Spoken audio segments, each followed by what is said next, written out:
paz do Senhor, povo de Deus. Como havia dito, algumas aulas seriam por vídeo, né? E hoje nós vamos para a aula número 8, né? Em mais uma das teologias dos amigos de Jó, né? A gente já falou sobre duas teologias. Nós falamos sobre a teologia de Elifaz e a teologia de Bildade, né? E hoje nós vamos falar sobre a teologia de Zofar, né?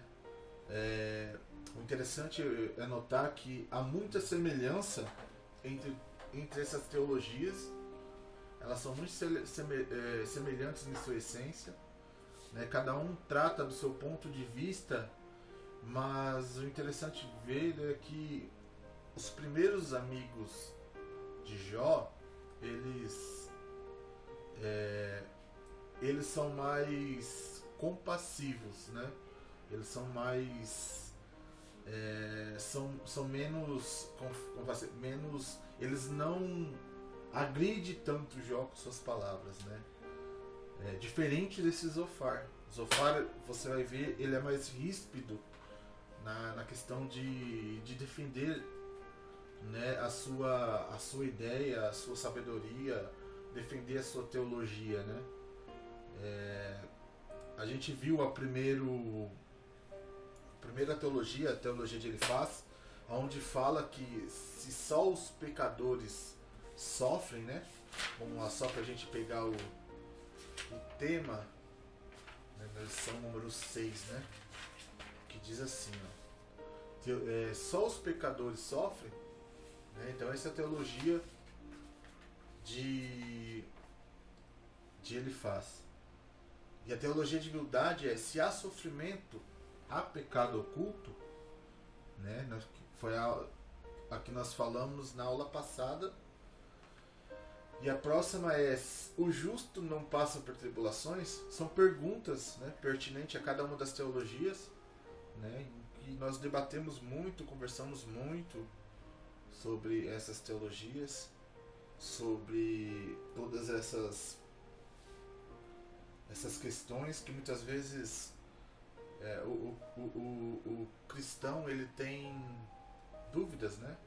Ele tem dificuldade em aceitar certas coisas, né? A gente falou da aula passada sobre algumas situações em que muitas vezes nós pensamos que é tudo algo que Deus está fazendo ou punindo de alguma maneira porque há algo encoberto, há algo na vida da pessoa, né? É interessante a gente ver isso, que Zofar ele vai tratar de uma maneira mais direta, mais ríspida, para falar que Jó ele está passando por tudo que está passando porque ele é pecador, né? A gente falou por muitas e muitas vezes que a gente sabe que o homem é pecador. Em Romanos é muito claro em falar que todos pecaram. E esse pecado nos fez ser destituídos da glória do Senhor, né? Mas a gente tem que ter entendimento que nem tudo que passa ou estamos passando é fruto de um pecado específico ou consequência do pecado, né? A gente tem que ter entendimento que é o que a gente vem falando, é que precisamos passar por certas situações para que nós saímos dessas situações mais fortes, saímos mais sábios, saímos dessa situação mais experientes, né? Então tem certas situações que o crente ele vai passar, e nós temos essa convicção que Cristo ele falou que nós teríamos aflições, nós teríamos dificuldades. Então, assim, o homem e a mulher de Deus ele não está isento de passar por dificuldades, por frustrações, por tantas e tantas coisas que afligem a nossa vida, né? Questões financeiras, enfermidades, né? Perca de um familiar, né? Tantas e tantas coisas que vêm sobre nossas vidas, né? Às vezes a gente vem para Cristo achando que nós vamos ser blindados, né? Que nós não vamos passar por nada. E há uma grande dificuldade do crente aceitar certas situações, porque crê que não pode passar por aquilo, uma vez que eu estou com Deus, por que eu estou passando isso? E hoje, mais do que nunca, nós falamos muito sobre isso, que muito se tem pregado nas igrejas só sobre vitória, como se o crente não tivesse momentos em que de dificuldade ou uma perca significativa, entendeu? Então há um perigo muito grande nessa questão, porque se eu só penso em vitória, uma vez que eu sofro uma derrota, eu deixo de crer que o Senhor pode fazer ou está fazendo, né? A gente muitas vezes questiona muito essas questões, essa coisa do por que eu estou sofrendo, por que eu estou passando por isso, porque nós não entendemos ainda o agir de Deus, né? Nós não entendemos ainda o que Deus está fazendo em nossas vidas. Nós não entendemos o porquê nós passamos por isso. É só bater uma enfermidade considerável na nossa vida que a gente começa a questionar, mas eu sou bom, por que eu estou passando por isso? Eu faço tão bem para as pessoas, né? E as pessoas muitas vezes são maus, são cruéis e estão tão bem, né? Então, tipo, interessante do livro de Jó que ele traz essa visão que não só o ímpio, mas o justo também vai passar por certas dificuldades, vai passar por certas provações, né? Na última aula a gente falou muito sobre essa questão, sobre os filhos de Jó. Nós falamos sobre o questionamento foi que se eles morreram era porque havia um pecado sobre a vida deles. Só que a gente tem que entender que a aprovação era de Jó, primeiramente.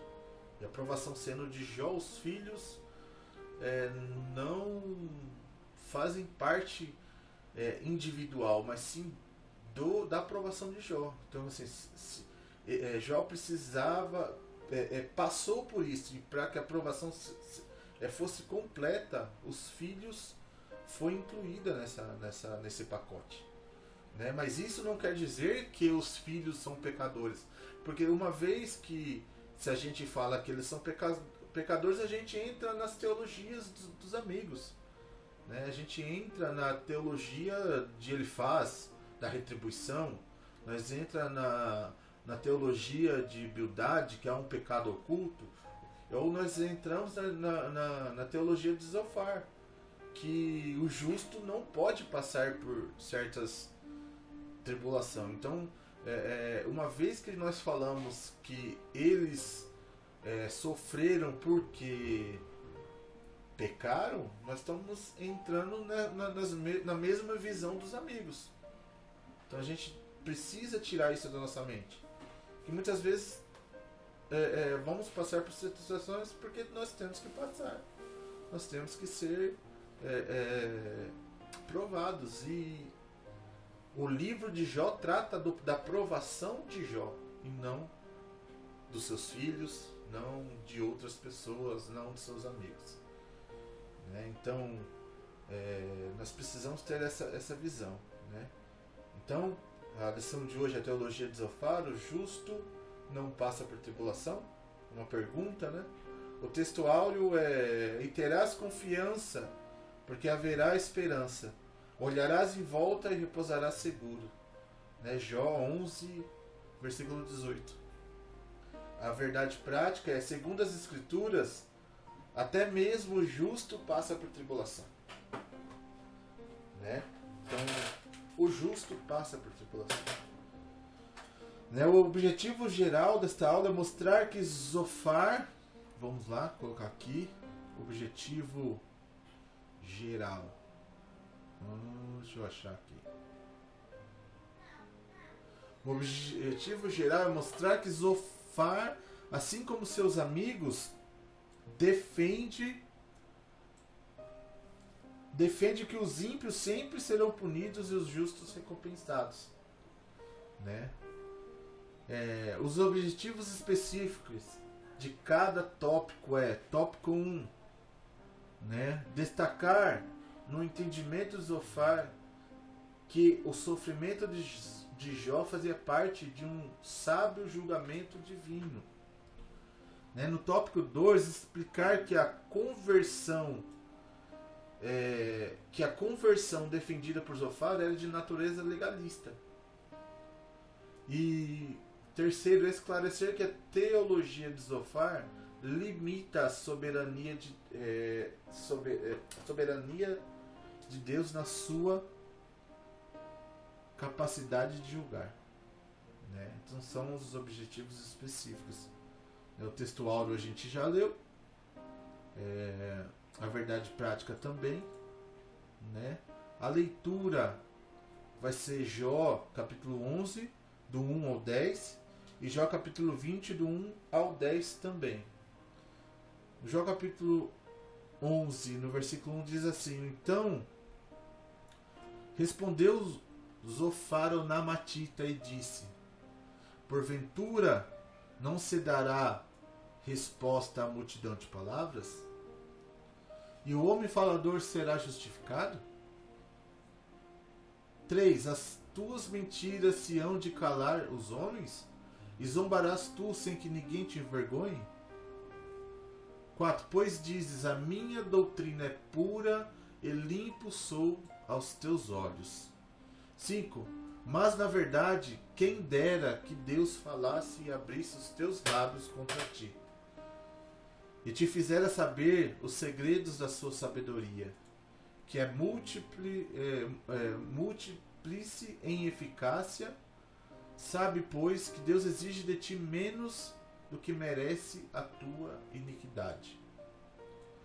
Porventura alcançarás os caminhos de Deus, ou chegarás à perfeição do Todo-Poderoso?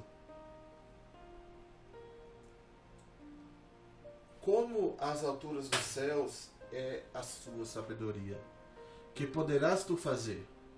É mais profunda do que o inferno? Que poderás tu saber? 9. Mais comprida é a sua medida do que a terra, e mais larga do que o mar. Se ele passar, aprisionar, ou chamar a juízo, quem impedirá?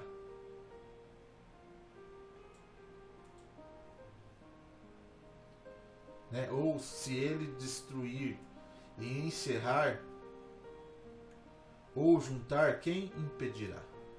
Né? Jó 20, do 1 ao 10 diz assim: então respondeu Zofar o Namatita e disse: visto que os meus pensamentos que me fazem responder, eu me apresso. Eu ouvi a repreensão, que me envergonha, mas o espírito do meu entendimento responderá por mim. Porventura não sabes tu que desde a antiguidade, desde que o homem foi posto sobre a terra, o júbilo dos ímpios é breve e a alegria dos hipócritas momentânea? 6. Ainda que a sua altivez suba até o céu e a sua cabeça chegue até as nuvens, como o seu próprio esterco perecerá para sempre. E os que viam dirão: onde está? Como um sonho voará, e não achado será afugentado, como uma visão da noite. O olho que já viu, jamais o verá, nem o seu lugar o verá mais. 10. Os seus filhos procurarão agradar aos pobres, e as suas mãos restituirão os seus bens.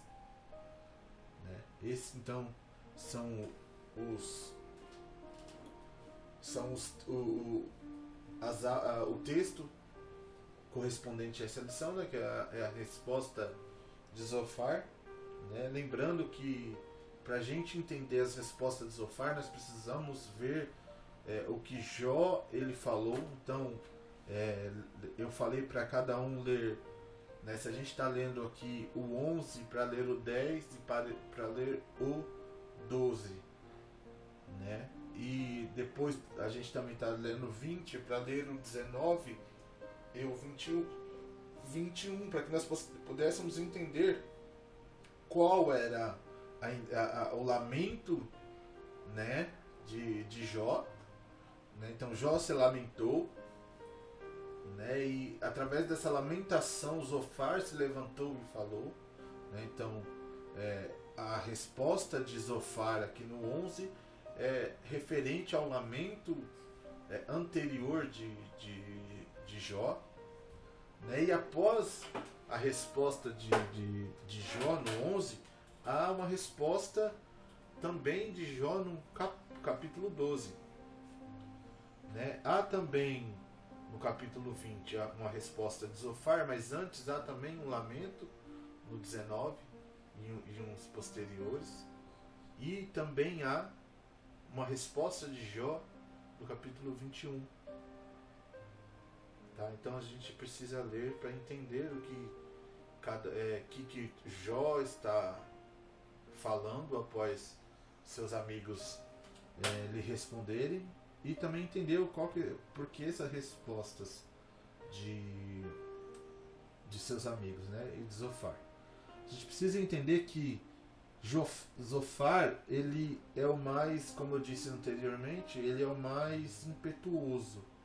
Ele é o que mais agride Jó.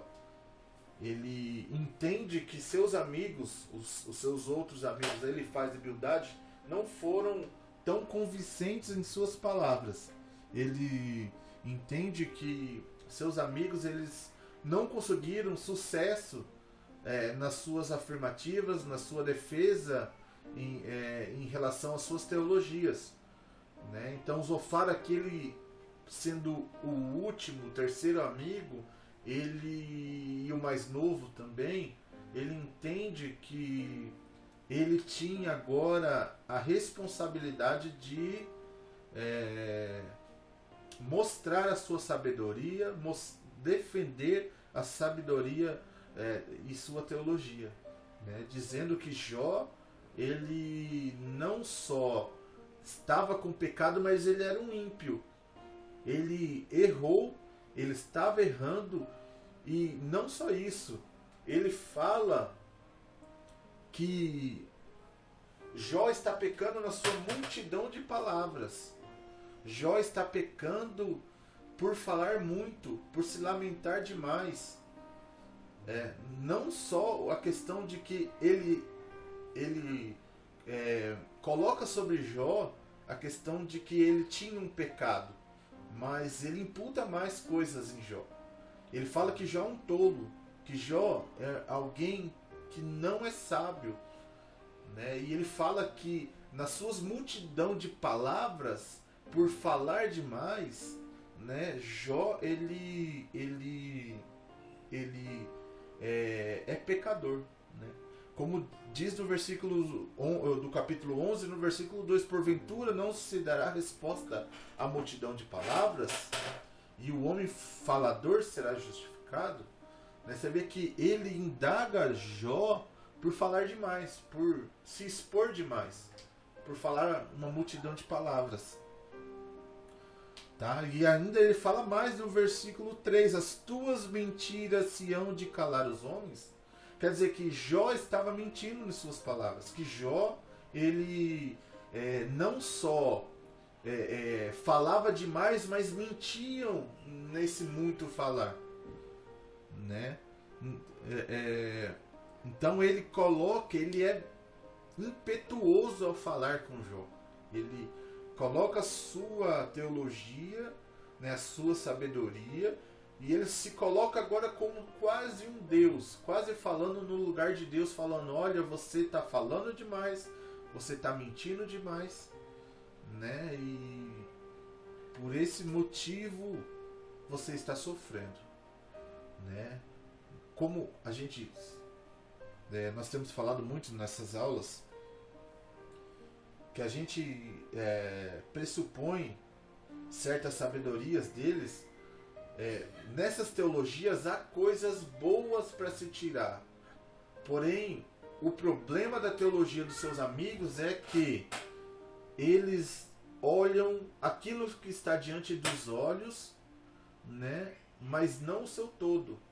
Quer dizer, eles são limitados a conhecer aquilo só que está diante dos olhos, né? Eles tentavam de uma maneira colocar sobre Jó algo que não era verdadeiro, né? Colocar sobre ele um pecado, né? Colocar ele como ímpio, sendo que Jó não era, e ele era justo, né? Ele era pecador, sim, como a gente falou, que todos os homens pecaram, mas este sofrimento não adivinha de um pecado em si. Ela adivinha pela questão de que o próprio livro já trata, né, que Satanás colocou sobre ele como condição de que ele blasfemasse em Deus. Só que Jó, mesmo sendo provado em todas as esferas de sua vida, em todas a sua em todo ser, né, por completo, ele em nenhum momento blasfemou de Deus. Ele, a única coisa que fazia era lamentar e tentar entender o porquê estava passando por aquilo.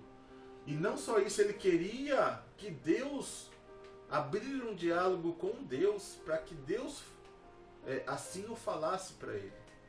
Isso é muito interessante. Ele busca em Deus essa questão. A gente viu por diversas vezes, a gente viu na teologia anterior, nas teologias anteriores, que quando ele fala que eu não quero mais agora falar com meus amigos, eu quero agora que um advogado, alguém que me escute, mas que não tome precipitadamente nenhuma decisão, ou que me escute imparcialmente, entendeu?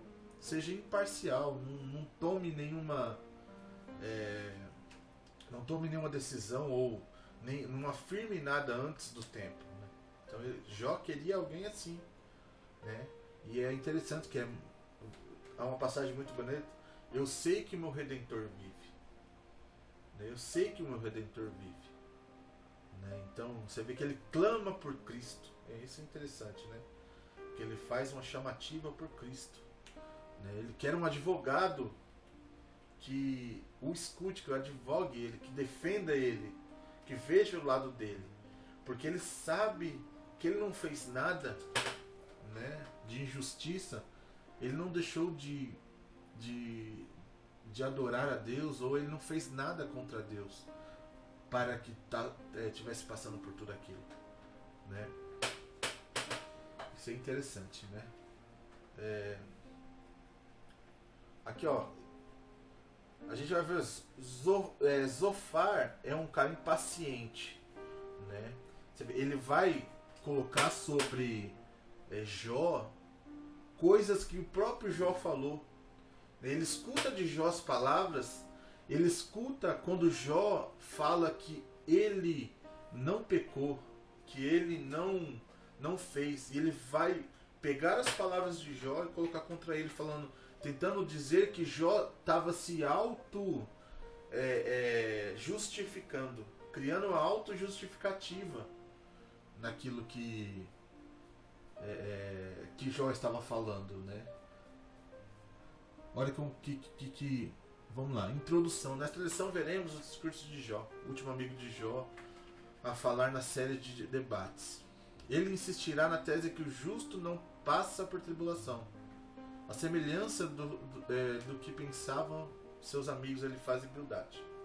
Todavia, Zofar é o mais duro e impetuoso na acusação contra Jó. Ao contrário de seus amigos, ele faz 2 discursos suficientes para derramar seu ressentimento contra o patriarca. Ele o acusa de se levantar contra a sabedoria divina e aconselha Jó a voltar-se para Deus. Né? Então você vê que ele acusa Jó de se levantar contra a sabedoria divina. Essa sabedoria é aquela sabedoria em que Deus está punindo Jó por algo, por um pecado. Né? Então o primeiro tópico é: Deus se mostra sábio quando aflige o pecador. Né? Então esse é o tópico, né? Esse é a ideia de Zofar, que Deus se mostra sábio quando aflige o pecador. Né? O primeiro subtópico: Deus grande e sábio. Zofar defende que o sofrimento de Jó fazia parte de um sábio julgamento divino, pois para ele Deus demonstra grande sabedoria em reprimir os maus. Né? Por outro lado, os bons jamais passam por tribulação. Né? Então aí a gente vê aquela ideia de que só os maus sofrem, só os maus têm a ira divina. Né? Nessa questão assim, que aquilo que ele está, que o mal sempre vai ter um sofrimento advindo por causa da justiça de Deus, né? Só que aí cabe a pergunta: os bons não passam por tribulação? Ou e aquele caso daquele ímpio, né? Como a gente sempre tem falado nas aulas, feito essas indagações, quando a gente vê alguém que faz tanto mal para os outros, mas sempre se dá bem, sempre parece que as coisas dão certo, né? Por quê, então? Por que passa por isso? Por que é assim? A gente precisa entender isso aí, precisa fazer essas indagações. Então assim, só os maus sofrem também? Se só os maus sofrem, por que os bons passam por dificuldade? Então, se o bom passar por uma dificuldade é porque há um pecado, né? Será que é tudo isso? A gente vê isso nessas aulas. Isso é interessante, que o livro de Jó, ele responde essas questões que muitas vezes estão dentro das igrejas, e a gente vê muito isso. A gente vê muito isso dentro das igrejas, muito isso dentro do ensinamento. Que fulano está sofrendo ou está passando por isso porque é mal, porque é cruel, porque está pecando, porque tem iniquidade. Entendeu? Eu já ouvi muito isso dentro da igreja. Já vi muito isso. Já escutamos muito isso. Né? Então assim, Deus demonstra grande sabedoria em reprimir os maus. Por outro lado, os bons jamais passam por tribulação. Então, para Zofar, os bons nunca podem passar por tribulação. Se ele está passando, tem algo errado. Para Zofar, se alguém deve algo, tem que pagar. Então assim, nós estamos perdidos, viu, irmãos? Se a gente deve algo, a gente tem que pagar, então a gente nunca vai conseguir pagar, porque nós pecamos e essa dívida nunca nós teríamos condições de pagar essa dívida se não fosse pela morte de Jesus Cristo. Entendeu? Se Jesus Cristo não viesse e quitasse, né, não morresse por nós, né, a gente não teríamos condições de pagar. Né? Nós poderíamos dar nossa vida, que não teríamos condições. Né? Não teríamos essa condição. A gente sempre estaríamos em dívida com Deus. né? Então assim, Jesus ele veio e quitou essa dívida. Então assim, se alguém deve algo que tem que pagar, a gente sempre deveria.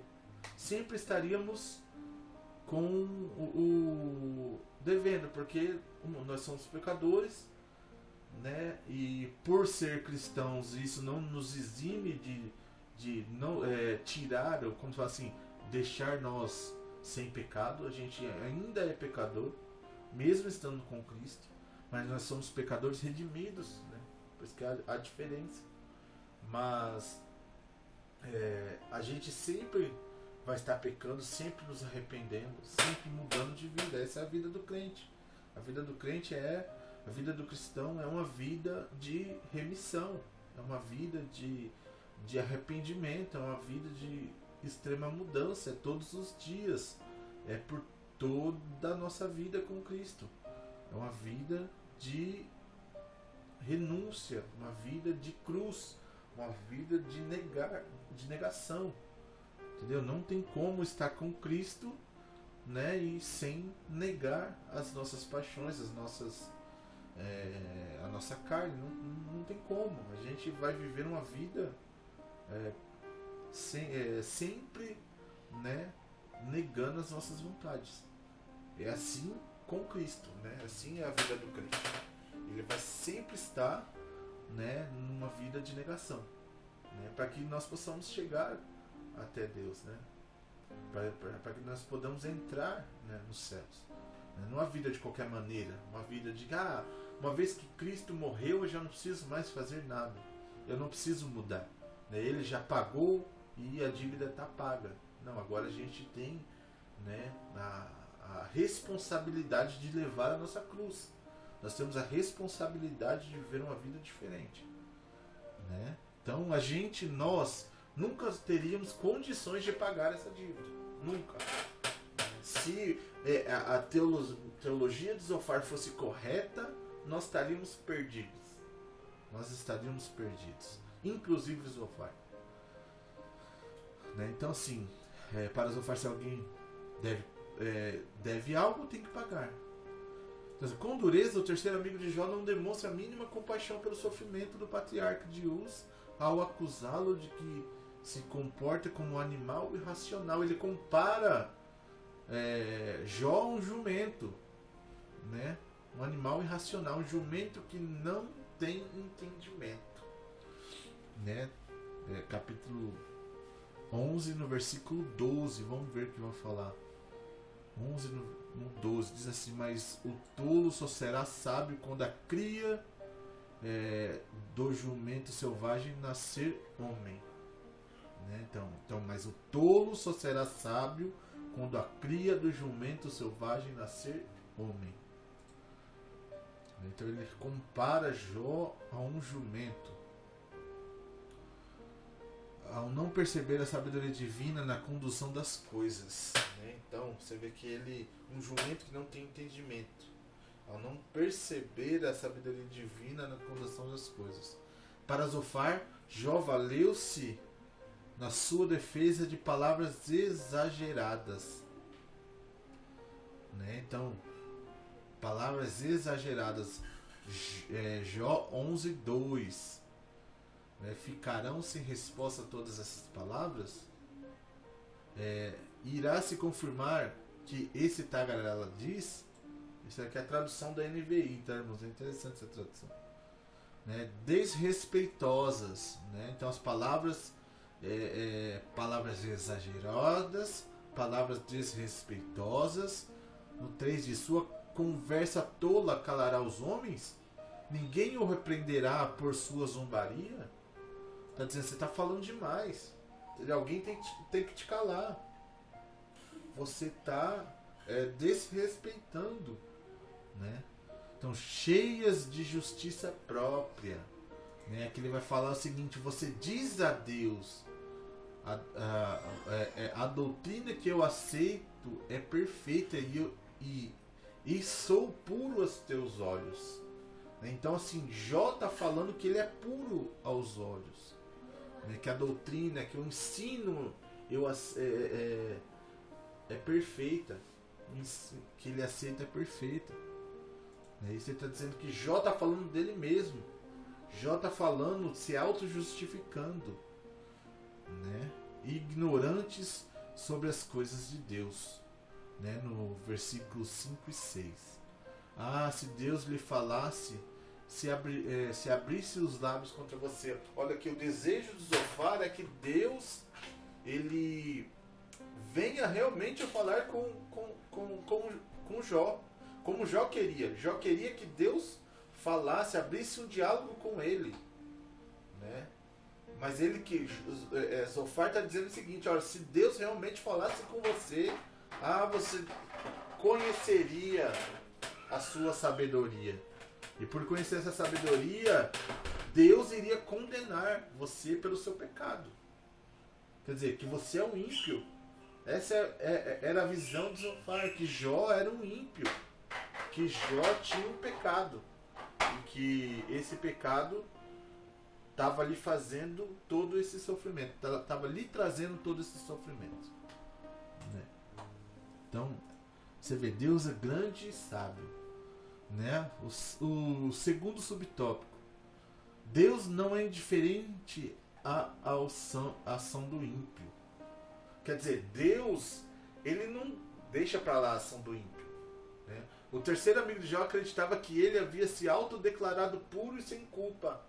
Né? Ele usou as palavras de Jó contra ele mesmo, dizendo: Jó, você se autodiz puro e sem culpa.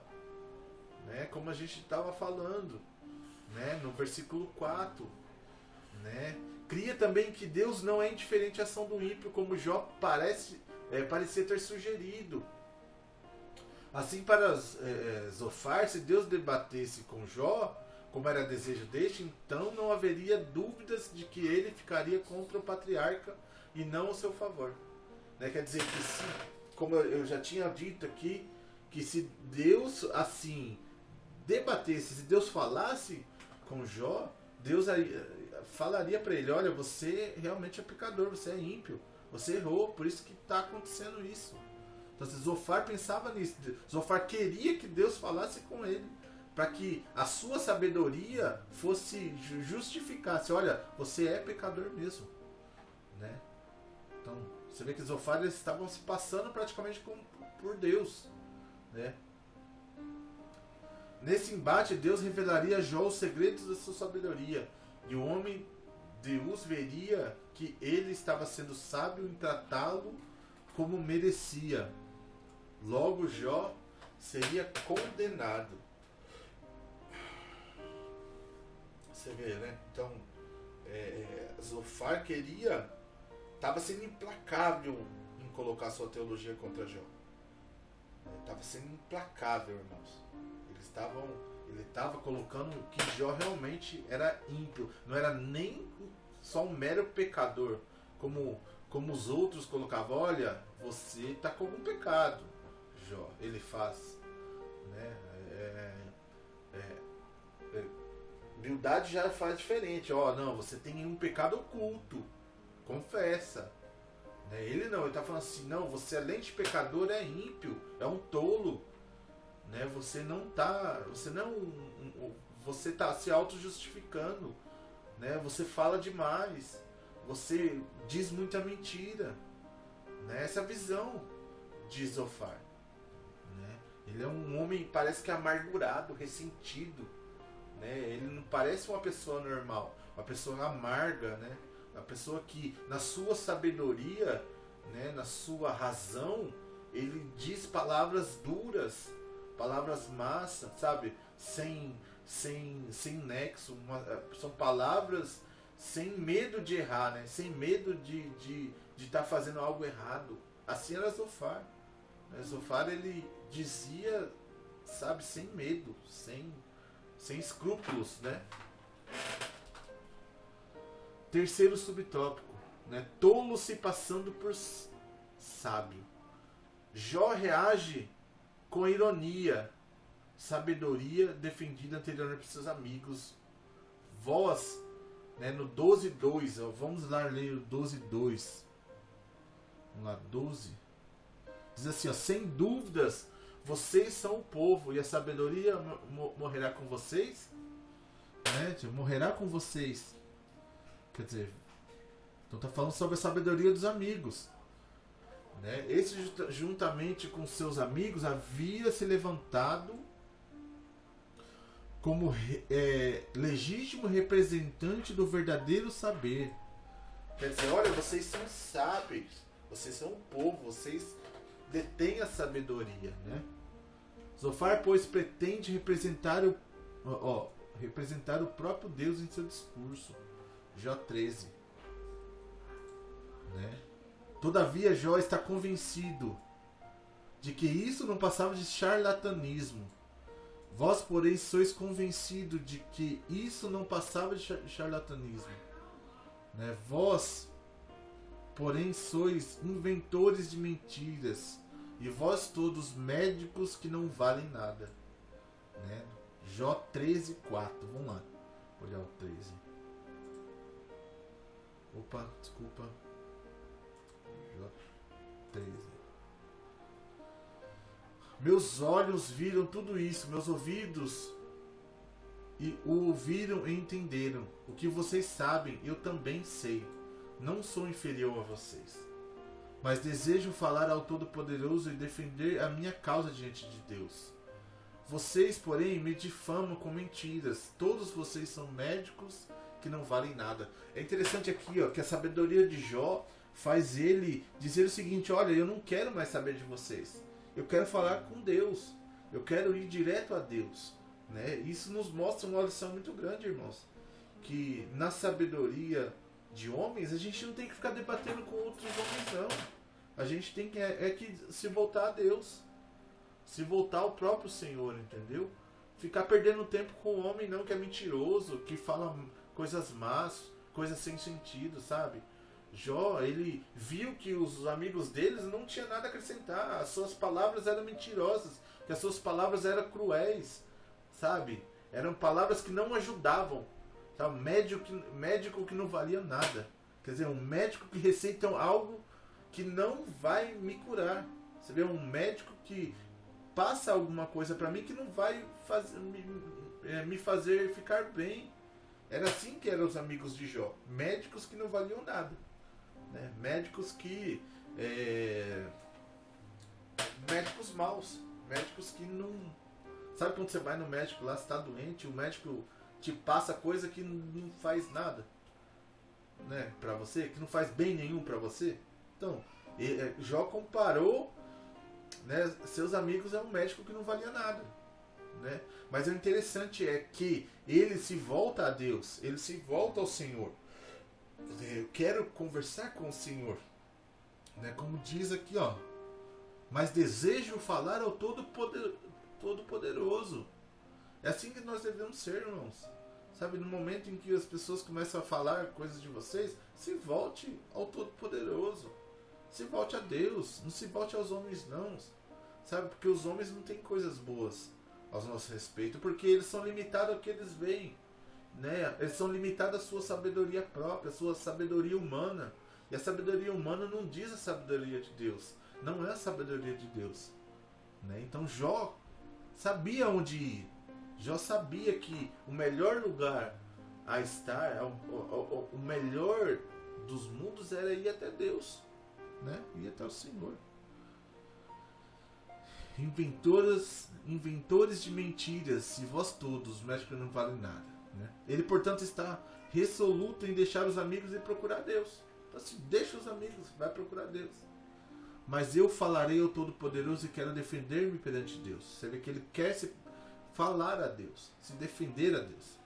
O patriarca estava certo de que havia uma sabedoria do alto, que seus amigos desconheciam por completo. Há uma sabedoria acima de nós, irmãos. Em Deus há sabedoria. E muitos homens desconhecem essa sabedoria. Esse é o problema de muitas vezes de estar... a gente falar algo que a gente desconhece. Achar situações ou tentar ficar criando regras ou dizendo que isso está acontecendo por causa disso e daquilo, porque nós somos limitados ao que vemos. Nós não detemos toda a sabedoria. É por isso que nós temos que estar ligados em Deus, buscar em Deus, buscar, tentar saber as coisas de Deus, sabe? Buscar em Deus para tentar saber o que está acontecendo nas nossas vidas. Porque a gente fica muito, é isso, é aquilo. Ou a gente vai buscar de homens, conselhos, muitas vezes eles vão falar a mesma coisa, é isso, é aquilo. Em sabedoria humana, sabedoria limitada aos olhos. Entendeu? Mas em Deus não. Deus está acima de todas as coisas, Ele vê todas as coisas, Ele sabe de todas as coisas. Né? Então, a gente tem que buscar essa sabedoria do alto. Que seus amigos desconheciam por completo, e quando revelada, ficaria ao seu lado. Ele sabia que Deus ficaria ao seu lado. Porque essa sabedoria do alto contempla todos os homens, contempla todas as coisas, detém toda a ciência, entendeu? Deus, por ser onisciente, onipresente, sabe, onipotente, Ele detém todo o poder, Ele sabe de todas as coisas, não está em todos os lugares. No lugar dos julgamentos dos homens há uma sabedoria do alto, que sonda corações dos homens, que são chamados pelo nome do Senhor. Né? Então Deus, Ele vê aonde o homem não vê. Né? Como 1 Samuel 16, né? 16:7 diz assim, o Senhor contudo disse a Samuel, conhecidíssima essa passagem, não considere a sua aparência nem a sua altura, pois eu o rejeitei. Né? Isso é muito interessante, porque o homem, ele julga pela aparência, ele olha pelo aquilo que está no exterior, e Deus não. Né? Deus não vê dessa maneira. Né? Pois o Senhor não vê como o homem vê a aparência, mas o Senhor vê o coração. Quer dizer, o homem vê aquilo que está diante dos olhos, mas Deus não. Deus, Ele sonda o coração, Ele conhece aquilo que está dentro do homem. Ele conhece o homem na sua essência, aquilo que ele realmente é. Né? Então, é isso, irmãos. Esse é o primeiro tópico. Né? Vamos agora. A síntese desse tópico é: Deus é grande e sábio. Os amigos de Jó tentam se passar com representante dessa sabedoria. Né? Então vamos para o próximo tópico. Né? Falar sobre o tópico 2. O tópico 2, né, da aula é a conversão como resposta à aflição. Né? O primeiro subtópico é purificação moral. Né? A gente já falando dos versículos 13 ao 20, no capítulo 11, Zofar conclui seu discurso sobre a situação de Jó. Né? Ele não tem dúvidas de que o patriarca está em pecado, por isso a única forma de ele se restabelecer é por uma purificação moral.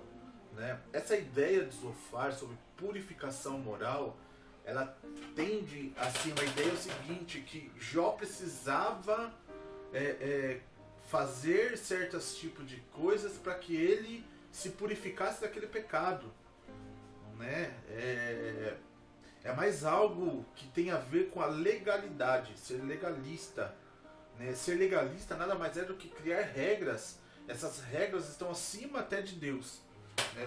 Ser uma pessoa legalista dentro da igreja é que as regras, elas estão acima da graça de Deus, do favor imerecido de Deus, que Deus perdoa aquele que verdadeiramente se arrepende. Né? Esse arrependimento não é por mera formalidade humana. Né? Para Zofar, essa ideia da purificação moral é que Jó precisava fazer como se fossem certos rituais para que ele fosse justificado, para que Deus o favorecesse. Né? Como se a pessoa, ela faz, por exemplo, há um discurso muito moralista no mundo em que tipo, eu sou bom se eu fazer o bem para o próximo, eu sou bom se eu não fazer o mal para ninguém, se eu não caluniar ninguém, se eu não passar ninguém para trás, se eu for honesto, por exemplo, se eu não dever para ninguém, se eu pagar minhas contas em dia, se eu ajudar o mendigo, se eu ajudar um morador de rua, se eu ajudar casas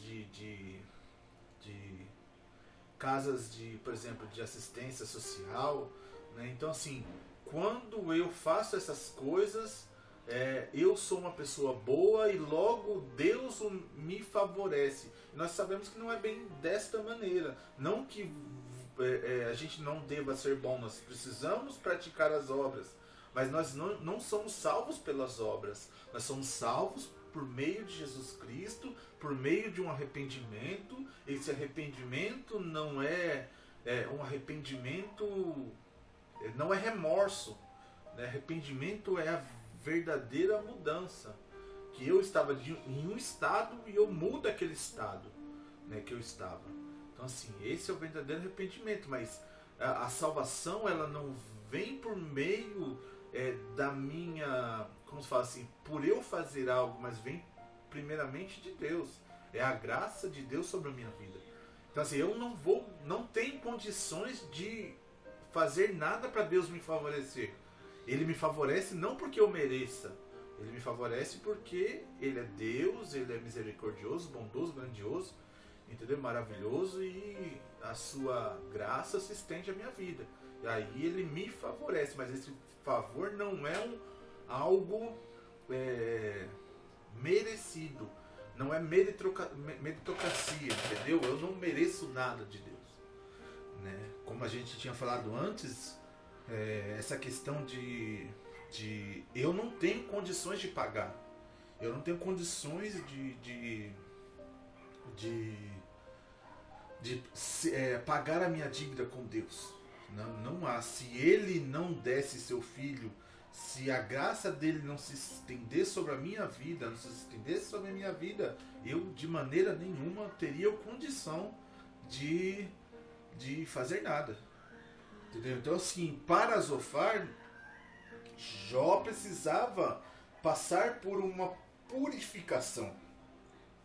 Essa purificação moral fazer certas atividades como que eu posso dizer, que vai fazer com que essas atividades vai fazer com que eu entre dentro de uma regra que vai fazer eu ser uma pessoa moralmente digna, né? Moralmente digna, moralmente como fazer? Moralmente digna de Deus me favorecer. Ou que tipo, essa moralidade faz com que Deus me favoreça. E não é bem assim.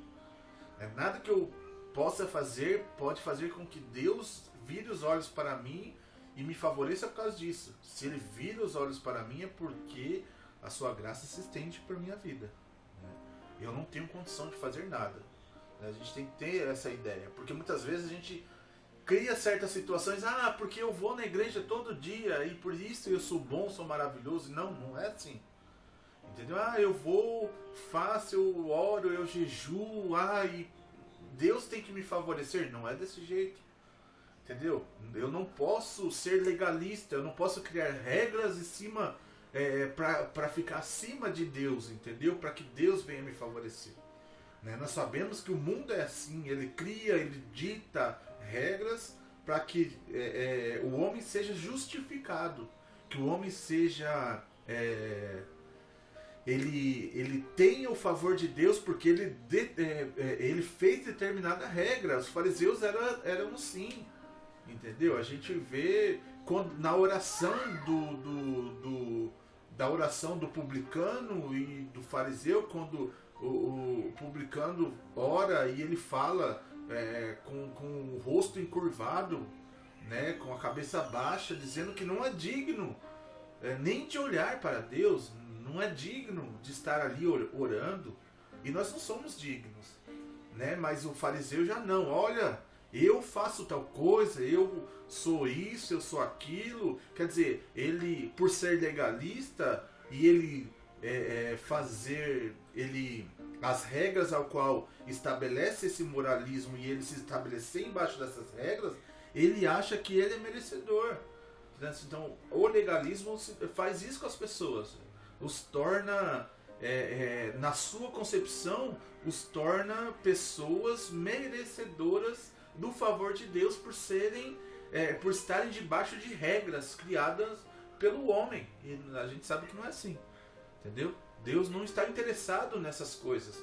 Deus está interessado num coração quebrantado, numa vida transformada, numa mente renovada, né? numa pessoa que muda a sua essência por causa de Deus, que muda quem ele é para agradar a Deus, não para atingir regras humanas, para se estabelecer dentro de um moralismo ou de uma sociedade para falar assim, eu sou bom, eu sou agradável. Não é assim. Então assim, Zofar, ele tinha essa concepção de que Jó precisava passar por essa purificação moral, né? A legalidade religiosa, né? Para que Deus pudesse o favorecer. É aquela questão de barganhar com Deus. Ô Senhor, eu sou bom, eu sou agradável, eu faço isso ou aquilo, então olhe para mim. Olhe para mim, me favoreça porque eu sou bom. E com Deus não se negocia. Com Deus nós não temos condições de negociar com Deus.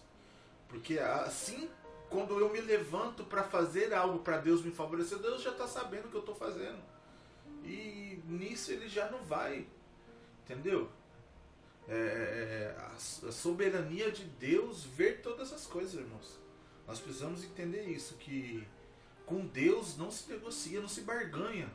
Bênçãos, favorecimento com Deus. Ele te favorece se ele assim quiser. Se ele assim entender que esse favorecimento vai trazer benefícios para o seu corpo, para a sua igreja, para aqueles que estão ao redor da minha vida. Porque o favorecimento ele não só vem para mim, ele vem para mim de uma maneira que eu também abençoe aqueles que estão próximo de mim, né? Então é isso. Então, purificação moral, né? Zofar, ele entendia que Jó precisava fazer certos tipos de coisa. Primeiro, ele enumera 3 passos lá. Quando a gente for lá ler o versículo 13 do capítulo 11, vamos lá, que ele vai falar assim, contudo, se você lhe consagrar o coração, entendeu? Olha só, consagrar um coração, ter um coração reto, limpo, uma conduta correta. Aqui, conduta correta, oração. Vamos lá. Contudo, se você consagrar o coração, estender as vossas mãos para ele, quer dizer, estender, erguer a mão para ele, conversar com ele, orar para o Senhor, né? Então assim, você consagra seu coração, separa seu coração, estende as mãos para ele, ora.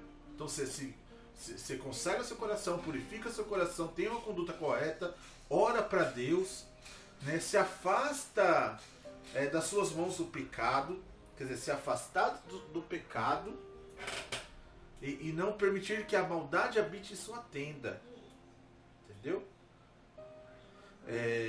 Então você levantará o rosto sem envergonhar-se, será firme e destemido.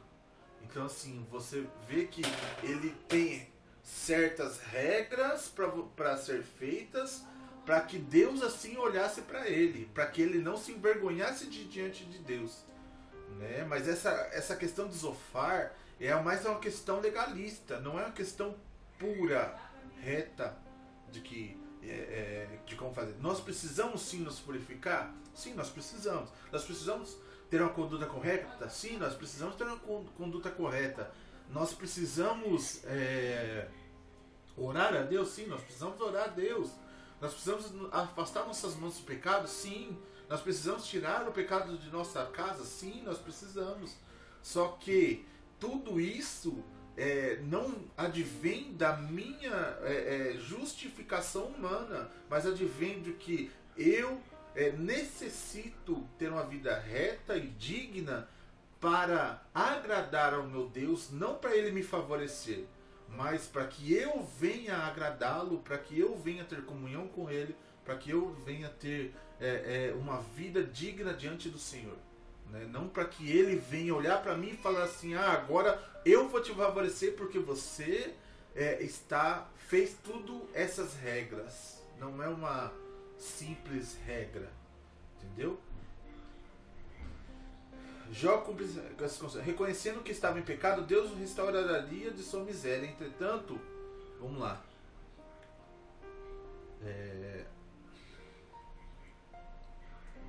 Deus o restauraria de sua miséria. Entretanto, a ideia de arrependimento de Zofar é mais de natureza externa do que interna. O que está em vista é uma teologia do moralismo salvífico em vez da graça divina.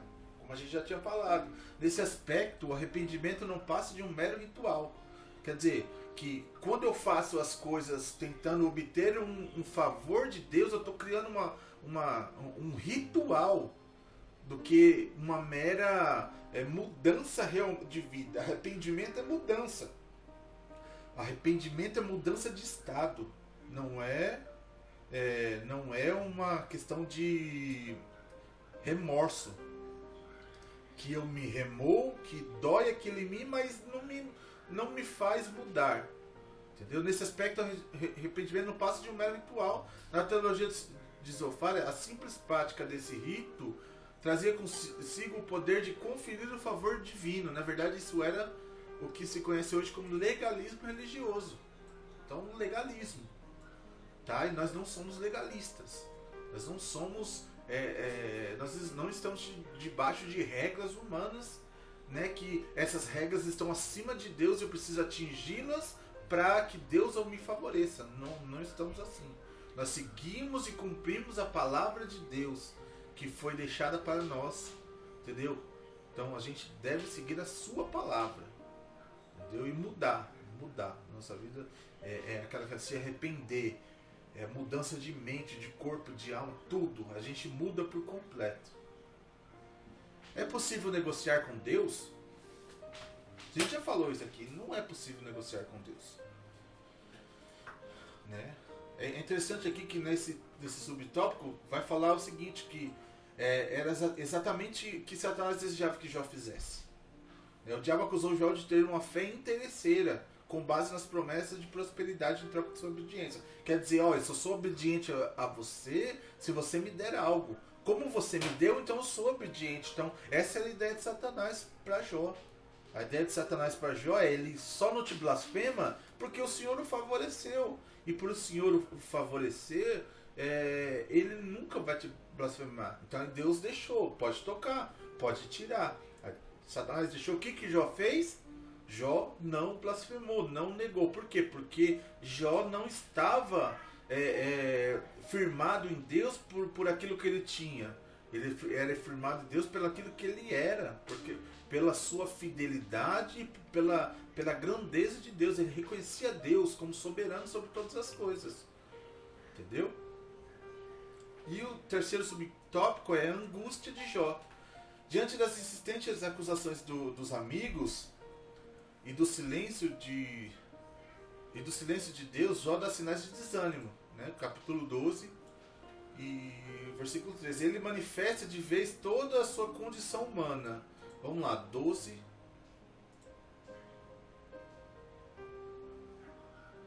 Deus é que tem saber e poder. A ele pertence o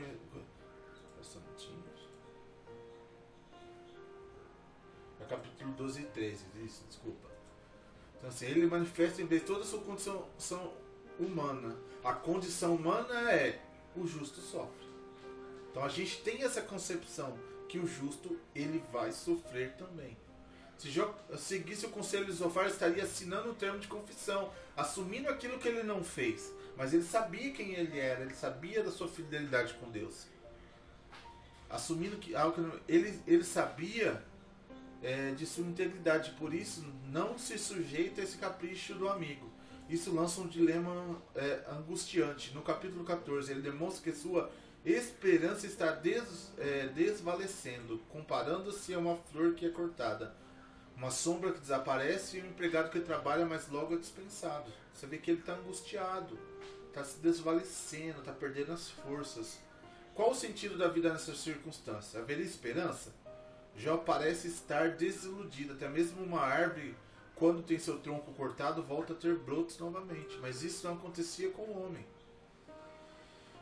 Nesse aspecto, o homem se assemelhava mais à água que evapora ou que se infiltra na terra. Diante desse quadro, Jó se pergunta: morrendo o homem, porventura, tornará a viver? Jó 14,14. Era a pergunta de um homem crente e piedoso, porém angustiado, que não tem medo de expressar sua verdadeira condição humana. Quer dizer, ele expressava aquilo que estava remoendo dentro dele. Não como uma forma de reclamação, não como uma forma de colocar Deus na parede, mas mostrando a sua humanidade, mostrando o seu sofrimento de um homem que sofre, que sente dor, que sente angústia, que sabe? E, irmãos, a gente como humano, a gente tem esses momentos e Deus, muitas vezes, Deus entende, irmãos. Porque muitas vezes não é uma murmuração, não é você reclamar do que Deus fez e você é ingrato porque Deus fez e você não vê, não analisa. Não. É você estar numa condição subhumana, porque a condição de Jó é uma condição terrível, porque ele foi provado em todos os aspectos, como a gente já havia falado. Ele foi financeiramente, familiar, enfermidade psicológica, né? Ele foi provado em todas as esferas, né? Então, assim, abalou por completo a vida de Jó. Esse abalo não é fácil, entendeu? Então, assim, ele mostra a sua humanidade, mostra a sua dor como uma pessoa humana, assim, sabe, completamente destruída, sabe, amassada. Então, assim, isso não está errado, não tem erro nisso, entendeu? Erro é ele Deus ter dado algo e ele condenasse quando Deus tirou. E ele não fez isso em nenhum momento. Ele entendia que se Deus deu, Deus podia tirar. Esse era o entendimento de Jó, né? Então era a condição subhumana dele, a condição humana. Ele estava mostrando a sua humanidade na sua essência, tá? Então vamos agora para o tópico. Vamos falar agora do tópico 3, tá? Tópico 3 a gente vai falar sobre o título é Deus julga e castiga os pecadores, né? Segundo Zofar novamente. O capítulo 20 contém o segundo discurso de Zofar. Nele Zofar lembra a Jó que a aparente prosperidade dos ímpios não passa de ilusão e dura apenas um instante. Então, na concepção de Zofar, todo mal, todo aquele que era ímpio, todo aquele que era injusto, todo aquele que era pecador, ele sofria um castigo da parte de Deus, né? E por mais que havia aparência de prosperidade, essa prosperidade era momentânea, era uma prosperidade rápida, uma prosperidade que durava só alguns poucos instantes, e logo havia o castigo, né? E tudo, essa prosperidade voltaria e restituiria a quem deveria ser restituído, né? Então, assim, Zofar lembra a Jó que a aparente prosperidade não passa de ilusão e dura apenas um instante, né? Vamos ver aqui, ó. Dura apenas um instante. Na verdade, ele repete o que os outros amigos já haviam, outros amigos já há muito vinham dizendo, né? No Jó 20, no 5. Versículo 5. O riso dos maus é passageiro, que a alegria dos ímpios dura apenas um instante, né? Os versículos 12 e 14 desse mesmo capítulo são usados por Zofar para comparar o deleite do ímpio a uma comida envenenada, né? Então, tipo assim, ele se deleita da sua impiedade, da sua prosperidade, mas logo vai vir a indigestão, né? Como fala aqui, ó. Ela pode saciar, mas proporcionará uma digestão trágica. Dessa forma, tudo que o ímpio adquiriu de forma desonesta por causa terá que devolver e restituir. Esse ímpio terá como adversário o próprio Deus, que julgará e punirá. Né? Então, essa é a ideia do Zofar, que todo aquele que é ímpio é momentaneamente. Ele vai ter por alguns momentos, vai saciar, mas logo vai vir algo trágico sobre aquela vida. E a gente entende, a gente sabe, pela experiência de vida que nós temos, que não é bem dessa maneira. E muitas vezes o ímpio, ele prospera, ele tem uma vida, até muitas vezes uma vida boa aos nossos olhos, né? Então, tipo, a gente não pode tomar isso como uma verdade absoluta, né? Uma verdade absoluta. Jó o segundo subtópico de Jó diante de um paradoxo. No capítulo 21 traz a resposta de Jó ao argumento de Zofar.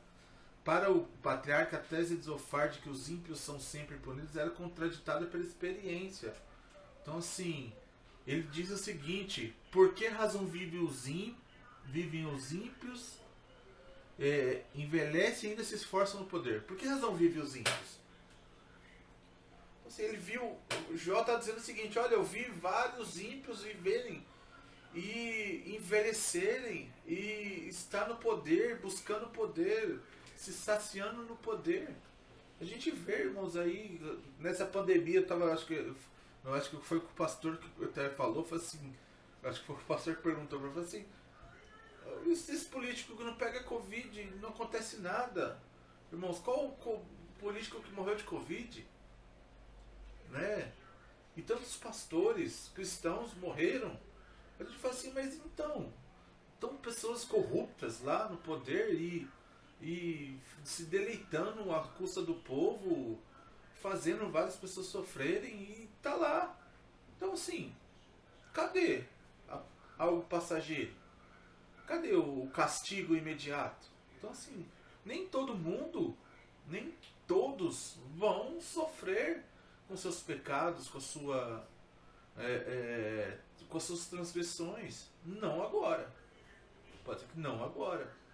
Entendeu? Vai ter um momento em que eles vão se estar diante do juiz, do Todo-Poderoso, do nosso Deus, e lá eles vão ser julgados, né? Mas nem sempre vai ser aqui que vai acontecer todas as coisas.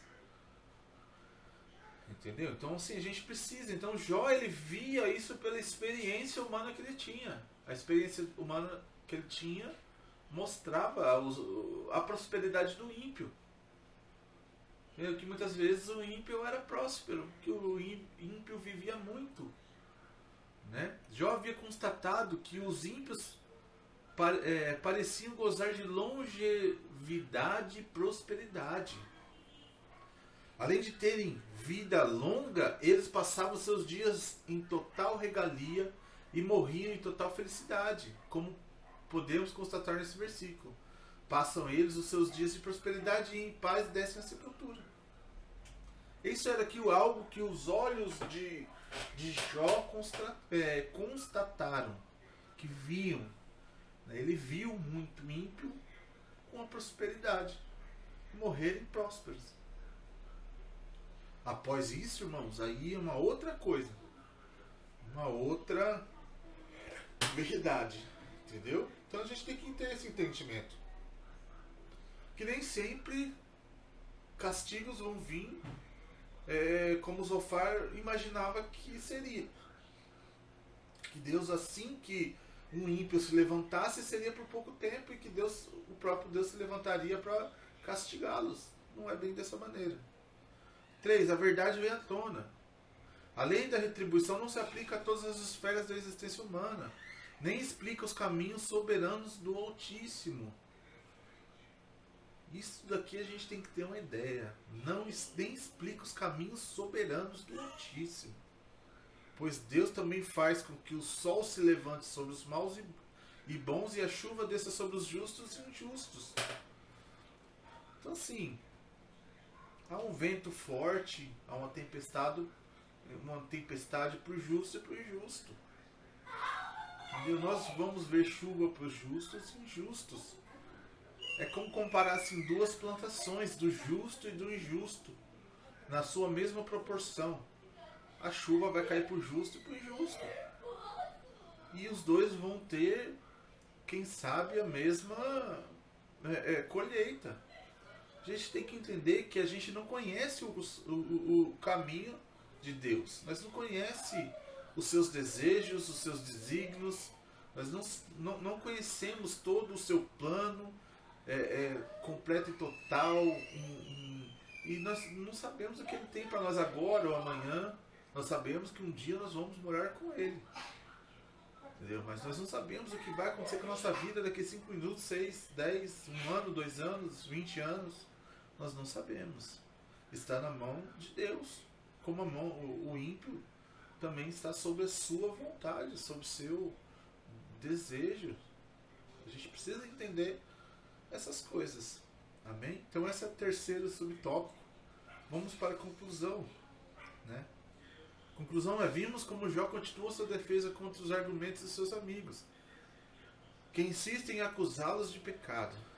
Ele está convencido de que é inocente, que não cometeu nada que justifique tamanho sofrimento. Os amigos de Jó, por desconhecerem as razões de seu sofrimento, o acusam de forma impiedosa. O patriarca, por desconhecer a ação de Deus nesse episódio, chega ao limite do desespero e desesperança. Todavia, como das outras vezes, mesmo angustiado e não sabendo como Deus permite tudo isso, Jó não diz palavras blasfematórias contra Deus, o seu Criador. Amém? A gente precisa entender isso, irmãos. Deus está no controle de todas as coisas, e assim como Jó, a gente tem que entender que Deus, por mais que a gente não entenda o que está acontecendo na nossa vida no momento, mas que Deus está no controle de todas as coisas. E tudo é para a sua glória, para o seu louvor. Né? Então, essas são a aula número 8. Né? Então, fico feliz em finalizá-la. Só para a gente finalizar, vamos responder. Né? Vamos responder as perguntas. Né? A primeira é: o que Zofar defende? Zofar defende que o sofrimento de Jó fazia parte de um sábio julgamento divino, pois para ele Deus demonstra grande sabedoria em reprimir os maus. 2. De que Jó estava certo? O patriarca estava certo de que havia uma sabedoria do alto, que seus amigos desconheciam por completo, e quando revelada ficaria ao seu lado. 3. Quais os 3 passos que Zofar enumera para que Jó supostamente se arrependesse e se convertesse? Ele enumera 3 passos para que isso aconteça: a conduta correta, a oração e a renúncia do pecado. Né? 4. Quais sinais o patriarca Jó dá diante das acusações dos amigos e do silêncio de Deus? Diante das respostas, diante das insistentes acusações dos amigos e do silêncio de Deus, Jó dá sinais de desânimo. Então ele está desanimado e desanima pela situação. 5. O que Jó havia constatado em relação aos ímpios. Jó havia constatado que os ímpios pareciam gozar de longevidade e prosperidade, de uma vida longa e próspera. É isso que Jó viu com seus olhos, constatou com seus olhos. Amém, irmãos? Fiquem na bênção. Até a próxima aula. Isso aí.